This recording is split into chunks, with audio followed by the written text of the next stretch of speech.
Bonsoir, non. Merci, mais non. Non, parce qu'en fait, je vais arrêter le métier. Si, non, vous savez pas de quoi vous parlez. Vous avez des métiers normaux, vous êtes banquier ou je sais pas. Non, moi j'arrête le métier parce que c'est trop difficile maintenant. Parce que maintenant, les gens qui montent sur scène, ils ont tous un truc à défendre, une identité, une cause, quelque chose. Et moi j'ai rien. J'ai pas de spécificité. Moi, je suis pas homo, je suis pas trans, je suis pas végane, je suis pas polyamoureuse, je suis pas obèse, je suis pas noire, je suis même pas juive, je suis rien. Moi, je suis une femme blanche, hétérosexuelle, de 41 ans, consommatrice d'anxiolytiques. C'est pas une identité, c'est un cercueil, d'accord? Donc non, c'est vraiment, c'est très compliqué. Et encore, je dis, je suis une femme, même pas tout le temps. On n'est pas une femme tout le temps, d'ailleurs, quand on est une femme, c'est vrai. Moi, le matin, quand je prends mon café, je suis pas une femme, par exemple. Je suis pas une femme jusqu'à 11h45 à peu près, je suis pas une femme. On ne se connaît pas, mais moi, le matin, voilà, je suis beaucoup plus proche d'un Annie Girardot, quelque chose comme ça. Mais je suis pas une femme le matin. On n'est pas une femme tout le temps quand on est une femme, même pas. Alors, par contre, on sait quand on devient une femme. Ça, moi, je sais très bien quand je suis devenue une femme. Je suis devenue une femme, moi, le jour où j'ai couché avec un homme marié. C'est là que je suis devenue une femme. C'est là, précisément. Non, parce qu'on a tendance à dire qu'on devient une femme quand on a ses règles. Moi, pas du tout. Moi, quand j'ai eu mes règles, ça m'a pas du tout. Enfin, si, j'ai pris conscience que j'étais complètement dépressive quand j'ai eu mes règles. Parce qu'on m'avait dit, tu vas voir, on est triste hein, un peu avant les règles et pendant les règles. Moi, ça ne change rien du tout. Donc, je pense qu'il y a un problème. Voire même, je suis plus gaie pendant les règles, moi. Donc, je trouve que c'est vraiment un problème de chimie interne. Mais par contre, le jour où tu te fais doigter par une main avec une alliance dessus, là, il se passe quelque chose, là. Là, le roman peut commencer vraiment. Hein. Là, c'est bonjour Anna Karenine, bonjour Emma Bovary. J'ai enfin la certitude que ma vie va mal finir. Je suis une femme. C'est là, c'est ce moment précis. C'est la vision de la main du mec avec l'alliance dessus, entre tes cuisses, qui te fait devenir une femme brutalement. C'est ça, c'est cette image. D'ailleurs, il faut préciser, c'est pas le doigt qui est bagué qui doite, hein, bien sûr, évidemment. Hein, d'ailleurs, je pense que c'est pour ça hein, qu'on met l'alliance au 4e doigt. Bien sûr, bien sûr, parce que c'est le seul doigt qui n'a aucune chance de se retrouver dans une chatte, hein, ce doigt-là. Enfin, parce que tu ne fais rien avec ce doigt-là tout seul. C'est le doigt au chômage tout seul. Tu n'emploies pas ce doigt-là. Même pour une petite action, même swiper sur un écran tactile, tu ne prends pas ce doigt-là. Hein, à part si t'es ébéniste et qu'il te reste que celui-là, alors là, oui, forcément. Là, tu n'as pas le choix. Mais je pense que c'est pour ça. On met l'alliance au 4e doigt pour ça, parce que sur ce doigt-là, aucun risque que l'alliance soit souillée par de la mouille de maîtresse. Donc voilà, donc oui, je suis une femme. Donc c'est vrai que des fois je me dis, mais t'es une femme, c'est une identité, ça, femme, t'as qu'à parler de ça, du fait d'être une femme, tout ça.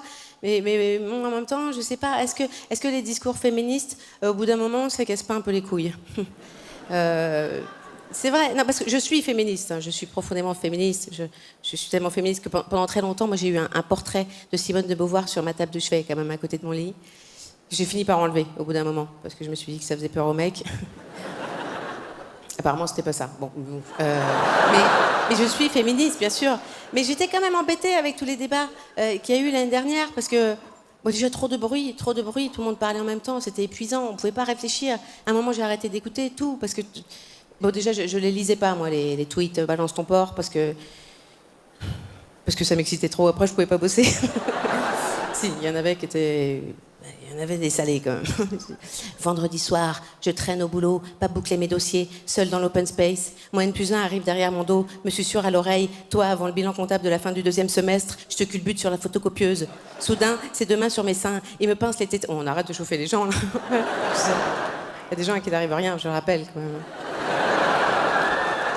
Mais c'était compliqué, tout le monde parlait que de ça. Et j'ai l'impression qu'on jugeait à l'emporte-pièce certains trucs. Il y avait des trucs. Le consentement, c'est plus compliqué que ce qu'on a voulu. Je veux dire, on a pensé qu'on allait tout régler avec une formule. Quand c'est non, mais c'est plus compliqué que ça, parce qu'une fois que t'as dit ça, t'as rien dit, parce qu'en réalité, bien souvent, quand c'est oui, c'est non aussi. Hein. Enfin, je veux dire, si moi j'avais refusé de coucher à chaque fois que j'avais pas eu envie, je serais jamais restée avec un mec plus de 3 mois, quoi. Enfin, c'est la réalité. On le sait, les femmes, une fois qu'on est dans une relation, très souvent, on baise sans en avoir envie. Alors, ça posait pas de problème avant, parce qu'avant, il y avait un échange avec le mec. C'est-à-dire qu'avant, on baisait autant de fois que le mec voulait baiser, mais en échange, on avait un confort matériel, il y avait une sécurité, il y avait quelque chose. En plein hiver, il sortait, il allait couper du bois sous la neige, il allait tuer des chevreuils pour nous nourrir et nous faire des robes, et quand il rentrait, on lui suçait un peu la bite, et Et même si ça sentait un peu le castor, il y avait un win-win. Il y avait quelque chose, en fait, qui se passait. Mais aujourd'hui, maintenant qu'on est égaux, il n'y a plus d'échange. Il n'y a plus d'échange. Tu rentres d'une journée de boulot, t'es crevé, il faut lui sucer la bite s'il a envie d'avoir la bite qui fait qu'elle sucer. Et après, il faut écouter ses problèmes. Non, il y a un malaise, là. Il y a un gros malaise. Parce que c'est un acte magnifiquement pur et bon de se donner à quelqu'un comme ça, entièrement, alors qu'on n'en a pas envie. Mais même une sainte ou Mère Teresa, aussi, il faudrait être une sainte ou Mère Teresa pour pas demander de contrepartie. Je veux dire. Et les saintes, ouais, elles couchent pas, hein, comme par hasard. Et Mère Teresa, elle est décédée. Donc, moi, ce que je propose, c'est peut-être pour rétablir la paix au sein des couples, entre les hommes et les femmes, peut-être que ce serait bon que dans le couple, les hommes versent un salaire aux femmes pour tout le sexe qu'elles font sans en avoir envie. Enfin, moi, franchement, je le ferais même avec des inconnus dans le besoin, si on me payait pour le faire. C'est vrai. Enfin, je veux piquer le boulot de personne, mais vous voyez ce que je veux dire. Non, mais c'est vrai. Tout ça, c'est une année compliquée quand même c'est surtout compliqué pour les hommes. Hein. Là, je pense que c'est très compliqué d'être un homme aujourd'hui. C'est compliqué d'être un homme hier aussi, hein, d'ailleurs. Hein. Je pense que c'est compliqué. Ça sera encore plus compliqué d'être un homme demain, peut-être. Moi, j'aurais pas voulu être un homme. J'ai jamais eu cette envie-là. Parce que j'ai toujours pensé que c'était vraiment compliqué. Quand même, quand on pense... Le premier défi qui se pose à l'homme, dans sa vie d'homme, c'est quand même de devoir bander, quoi. Son statut d'homme viril dépend d'un processus physique qu'il ne peut pas contrôler par la volonté. C'est quand même une servitude monstrueuse quand on y pense. Parce que nous, au pire, le jour où on n'est pas dedans, un peu de bave et on reste féminine. On est d'accord? L'homme, lui, il doit bander. Et l'origine de la virilité, elle est là, d'ailleurs. Tu dois gouverner ta propre teub. Mais quel défi monstrueux! Tu m'étonnes qu'une fois qu'ils y sont arrivés, ils pensent qu'il faut qu'ils gouvernent le reste du monde. Les mecs, ça doit rendre mégalo une fois que t'as réussi à faire ça. Mais c'est l'enfer de devoir bander, la parano que ça doit créer. Mais moi, je n'ose même pas imaginer. Moi, je me suiciderais, je ne supporterais pas, je pense. La parano. Alors, parano injustifiée en plus, en réalité. Et je tiens à rassurer les hommes qui ne le seraient pas ce soir. Parce qu'en réalité, non, aucune femme ne va humilier un mec qui bande pas au lit. Ça n'existe pas. Le mec qui dit excuse-moi, chérie, je bande mou, désolé. Eh ben, débrouille-toi, prends un chausse-pied, mais fous-la moi dedans. Non, ça ne vous arrivera pas. Vous pouvez être tranquille là-dessus, ça ne vous arrivera pas. Mais quand même, on comprend la difficulté. Moi, vraiment, de ce point de vue-là, je pense que c'est plus simple d'être une femme. Surtout que c'est même pas fini une fois qu'on bande, en fait. C'est que le début. Parce que la virilité exige la bandaison suivie de la pénétration. C'est tout le voyage qui rend viril. C'est tout le truc. C'est pour ça que, dans un contexte de séduction, les hommes sont dans cette urgence de conclure au lit. C'est là que ça doit se terminer, parce que c'est là que le miracle viril s'accomplit vraiment.